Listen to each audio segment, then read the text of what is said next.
روجا شمیه تماشاوان هجا 26 و ماه لباجار قامشلو کنفرانسا یک ریزی هلوستا کردی لروج آوا چه ده به نوی ویه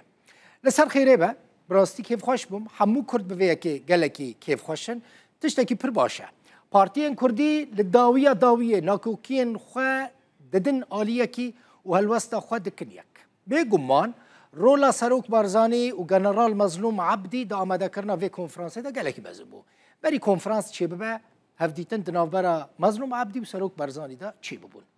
انا کسی انجمن کردی کنفرانس وکا گاو وکا گرینگ بنافت که انجمن کردی هیوی دکه که اف کنفرانس ببه خالا گوهرتنه جبو دست پیکرنا قوناغ کنو یا هفکاریا دنافبرا پارتین سیاسی کردی دا ببه صدما بحث کرنا باوریه و وکرنا دریان لگل پیکاتین دن این سوری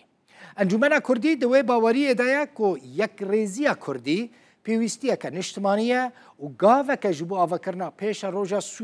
سوریا دموکرات پر آلی که همو پیکاتین و دناوه آشتیه ده به هفره بشین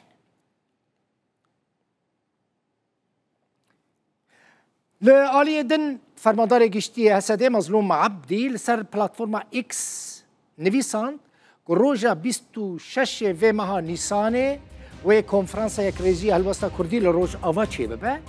یکیتیا کردی پیوستیه که نتوی دبینه جبو چاره سر کرنا دوزا گل کرد لسوری اف تویتا ویه هر وها تکز دکه که او هیوی دکن همو آلی بر پرسیاری خویا نتوی جی بجی بکن مظلوم عبدی ده نامه خدا سپاسی همو وان آلیان دکه که آلی کاریا وان کرنه